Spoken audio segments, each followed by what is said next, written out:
कक्षा 12वीं में इतिहास विषय के लिए महत्वपूर्ण प्रश्न जो कि आने वाले दिनों में एग्ज़ाम के अंदर बैठेंगे, तो निश्चित रूप से सिंधु घाटी सभ्यता या हड़प्पा सभ्यता से संबंधित प्रश्न निश्चित रूप से देखने के लिए मिलेगा। और हड़प्पा सभ्यता से या सिंधु घाटी सभ्यता, हड़प्पा सभ्यता, सिंधु घाटी सभ्यता दोनों एक ही है। यहाँ से कम मान के चलिए 4 से 5 सवाल आप लोगों को एग्ज़ाम के अंदर देखने के लिए मिलेगा, 4-5 नंबर का। इसके अंदर ये जो प्रश्न पूछा जा रहा है, सिंधु घाटी सभ्यता का आकार किस प्रकार का, ये एक सामान्य सा प्रश्न है, लेकिन इसके पीछे बहुत सारे प्रश्न हैं जो कि उन सभी प्रश्नों को भी हम लोग देख लेंगे। ठीक है, इस 10 मिनट के क्लास में आप करने के बाद ये मान के चलिए 4 से 5 नंबर आप निश्चित हो गए। ठीक है, तो आप इसके अंदर बने रहिएगा। देखिए प्रश्न क्या है, सिंधु घाटी सभ्यता, सिंधु घाटी सभ्यता या हड़प्पा सभ्यता दोनों एक ही बात है। सिंधु घाटी सभ्यता या हड़प्पा सभ्यता दोनों एक ही बात है। सिंधु घाटी सभ्यता का आकार किस प्रकार का था, सीधा सा प्रश्न पूछा गया। सिंधु घाटी सभ्यता का जो आकार था वो था त्रिभुजाकार। कौन सा, किस प्रकार का आकार था, यानी त्रिभुज आकार के आकार में था सिंधु घाटी सभ्यता। सिंधु घाटी सभ्यता जितना क्षेत्र में फैला था उसका आकार था त्रिभुजाकार, सीधा याद रखिए। हड़प्पा सभ्यता या सिंधु घाटी सभ्यता का आकार किस प्रकार का था, तो ये था त्रिभुजाकार। अगर प्रश्न पूछा जाए सिंधु घाटी सभ्यता या हड़प्पा सभ्यता कितने क्षेत्र में फैला हुआ था, क्षेत्रफल की बात किया जाएगा, कितने क्षेत्रफल में फैला हुआ था, तो आप लोग याद रखिएगा 13 लाख वर्ग किलोमीटर, 13 लाख वर्ग किलोमीटर के क्षेत्र में फैला हुआ था सिंधु घाटी सभ्यता या हड़प्पा सभ्यता का क्षेत्र, है ना। इसको याद रखिएगा 13 लाख वर्ग किलोमीटर, लगभग में लिख लीजिए, लगभग में इसलिए लिख लीजिए, कहीं कहीं पर इसका जो एरिया है वो वेरिएशन करता है, इसलिए लगभग है 13 लाख वर्ग किलोमीटर। सिंधु घाटी सभ्यता का क्षेत्रफल कितना एरिया था, उसका क्षेत्रफल कितना था, 13 लाख वर्ग किलोमीटर। अब एक प्रश्न आएगा सिंधु घाटी सभ्यता या इसी का हम लोग बोलेंगे हड़प्पा सभ्यता, इसका समय अवधि क्या है, यानी कब से कब तक के अवधि को माना जाता है सिंधु घाटी सभ्यता का ये टाइम पीरियड है। तब आप लोग याद रखिएगा 2300 ईसा पूर्व से 1750 ईसा पूर्व, 2300 से 1750 ईसा पूर्व, कहीं कहीं 1700 भी आप लोगों को देखने के लिए मिलेगा। 2300 से 1750 ईसा पूर्व का जो टाइम पीरियड है ये है सिंधु घाटी सभ्यता का टाइम पीरियड। अब एक प्रश्न आएगा यहाँ पर कि ये जो टाइम पीरियड है 2300 ईसा पूर्व से 1750 ईसा पूर्व, इसको किस आधार पर इसका टाइम पीरियड फिक्स किया गया, ये भी प्रश्न पूछा जा सकता है।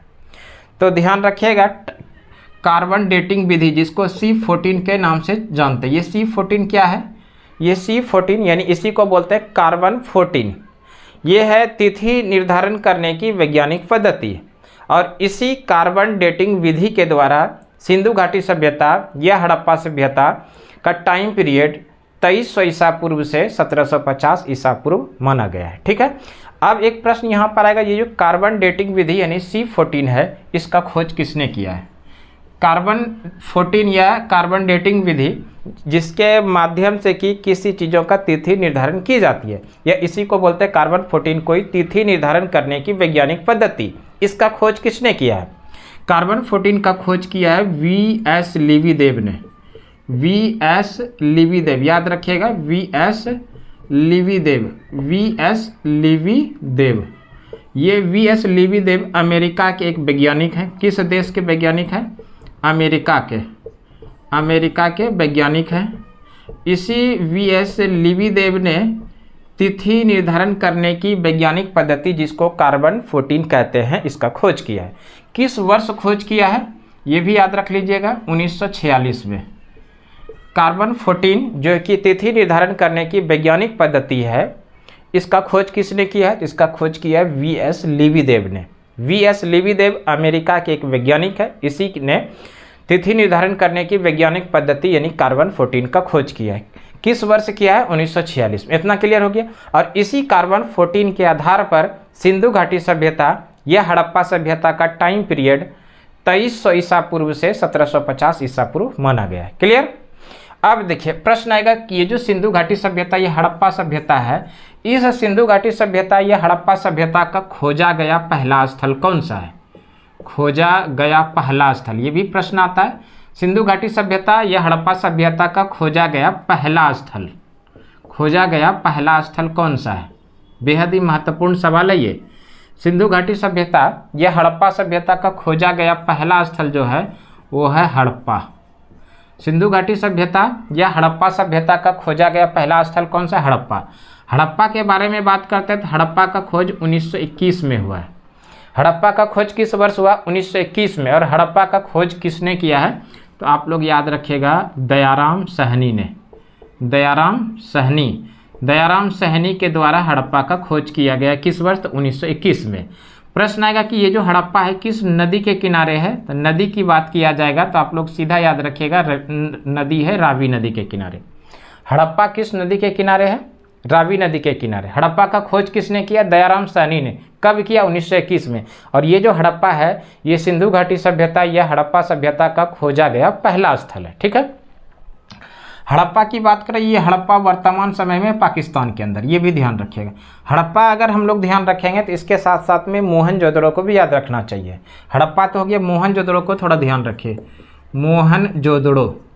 मोहनजोदड़ो ये भी इंपॉर्टेंट है और यहाँ से भी प्रश्न आता है। मोहनजोदड़ो के बारे में बात करें तो मोहनजोदड़ो का खोज होता है 1922 में। मोहनजोदड़ो का खोज कब हुआ? 1922 में। मोहनजोदड़ो का खोज किसने किया? राखल दास बनर्जी के द्वारा मोहनजोदड़ो का खोज किया गया है। राखल दास बनर्जी ने मोहनजोदड़ो का खोज 1922 में किया। और ये जो मोहनजोदड़ो है किस नदी के किनारे? नदी की बात किया जाए तो नदी है सिंधु नदी के किनारे। किस नदी के किनारे है? सिंधु नदी के किनारे। और वर्तमान समय में ये कहाँ पर है? ये भी ध्यान रखिएगा, ये पाकिस्तान के सिंध प्रांत में है। वर्तमान में ये कहाँ पर है? मोहनजोदड़ो वर्तमान समय में पाकिस्तान के सिंध प्रांत में। और ये जो मोहनजोदड़ो है सिंधु घाटी सभ्यता का यानी हड़प्पा सभ्यता का सबसे बड़ा स्थल है, इसको भी ध्यान रखिएगा। हड़प्पा सभ्यता का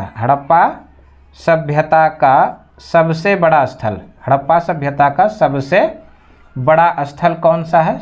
तो वो है मोहनजोदड़ो। मोहनजोदड़ो को ही सिंधी भाषा में कहा जाता है मृतकों का टीला।